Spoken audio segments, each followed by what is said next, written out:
ನೀವೇ ಏನ್ಲಿ ನೀನ್ ಮದ್ವೆ ಫಿಕ್ಸ್ ಆಗತ್ತಂತ ನನ್ಗೆ ಹೇಳಿಲ್ಲ ನೀನ್. ನಾವು ಹುಚ್ಚೋಳೆ ಮಗನ ನನ್ ಶತ್ರುಗ್ ಬೇಕಾರ್ ಕರಿತೇನ್ ಖರೆ ನಿನ್ ಹೇಳಂಗಿಲ್ಲ ನಾ ಏನ್ ಮಾಡೀನಿ ಅಂತದ್ ನಿಂಗ. ಏನ್ ಮಾಡಿಲ್ ನಿನ್ ಅವ್ನಿ ಇವತ್ತಿನ ಮಟ ಆ ಸೃಷ್ಟಿ ಮದ್ವಿ ಹೋದಿ ಮದ್ಮಗನ್ ಅರ್ವಿ ಹಾಕೊಂಡ್ ನಿಂತಿದಿ ಸ್ಟೇಜ್ ಮೇಲೆ ಹಳ್ಳ ಹಿಡಿಸ್ಬಿಟ್ಟೆ ಅಲ್ಲೇ. ಅರ್ಪಿತಾ ಮದ್ವಿಗ್ ಹೋಗಿದಿ ನಿನ್ ಗಂಡ ಬಾಂಡ್ಲಿ ಅದನ್ನಂತ ಮೈಕ್ನಾಗ ಹಿಡಿದಿ ಕುಡದ್ ಕ್ಯಾಸ ಮದ್ವಿ ಮುರಿದ್ ಬಿಟ್ಟಿಪ್ಪ ಅಲ್ಲಿಗೆ ಅದನ್ನ. ಆ ಪ್ರೀತಿಲಿ ಅಂತ ಸಮಾಧಾನ ಹುಡ್ಗಿ ಮದ್ವೆಗ್ ಹೋಗಿ ಹಾಡನ್ನತೀಯ ಒಂದು ಸುಳ್ಳಾದರೂ ನೋಡಿ ಹೆಣ್ಣೆ ನಿನ್ನ ಪ್ರಿಯತಮ ನಾನು ಎಂದು ಅಂತ ಏನೂ ಇರ್ಲಾರ್ದ ನಿಂಗ ಆಕಿಗೆ ಸಂಬಂಧ ಐತಂತ ಹೇಳಿ ಆ ಹುಡುಗ ಓಡಿ ಹೋಗ್ಬಿಟ್ಟ ಅವತ್ ಗೊತ್ತೈತಿ. ನೀವೇ ನಿನ್ ಮದ್ವೆ ನಾನ ಮುಂದ್ ನಿಂತ್ ಮಾಡವಂದ್ರ ಮಾಡವ. ನಿನ್ನ ಅವ್ನ್ ಬೇಕಾದ್ರೆ 2 ಬಾಟ್ಲು ಒಡ್ಮಂಗ್ ಕೊಟ್ಟು ಮನೆಗ್ ಕಳಿಸ್ತೇನಿ ಅಲ್ಲೇ ಕೊಡದ್ ಸಾಯ್ಕರೆ ಒಟ್ಟ ಕಲ್ಯಾಣ ಮಂಟಪ ಕಾಲಿಡ್ಬಾರ್ದು ನೋಡ್. ನೀವೇ ನಾ ಬರವಂದ್ರ ಬರವ. ನೀ ಬಂದೆ ಅಂದ್ರ ನನ್ನ ಗಂಡ ಅಲ್ಲೇ ಸ್ಟೇಜ್ ಮೇಲೆ ಲಾಯರ್ನ ಕರೆಸಿ ಡಿವೋರ್ಸ್ ನೋಟಿಸ್ ಕೊಟ್ಟು ಬಿಡ್ತಾನ. ಅವ್ಯಾಕ್ ಕೊಡ್ತಾನೆ ನಿಂಗ. ನಿನ್ನಂತ ಹುಚ್ಚೊಳೆ ಮಗನ್ ದೋಸ್ತಿ ಮಾಡಿದೇನಲ್ಲ ಅದಕ್ಕ.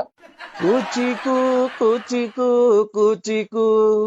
ನನ್ನ ಮದುವೆ ಆಗಿ ನನಗೆ 2 ಮಕ್ಕಳಾಗಿ ನಾ ಅಬ್ರಾಡ್ ಹೋಗ್ತಾ ಸೆಟ್ಲ್ ಆಗೋಮಟ್ಟ ಅದು ನನ್ ಗಂಡನ್ ಕಣ್ಣಿಗೆ ಮಾತ್ರ ಕಾಣಿಸ್ಕೋಬಾಡ್ಲೆ ಪ್ಲೀಸ್. ಯಾಕ್ಲೇ ನೀವೇ ನನ್ನ ಗಂಡಗ ನನಗ ಫಿಟ್ಟಿಂಗ್ ಇಟ್ಕ್ಯಾಸ್ ನಾನ್ ಬಾಳೆ ಹಾಳ್ ಮಾಡ್ರು ಮಾಡೇ ಬಿಡ್ತೀನಿ. ನೀವೇ ನಿನ್ ಗಂಡ ಮುಖ್ಯನೋ ನಾ ಮುಖ್ಯನೋ.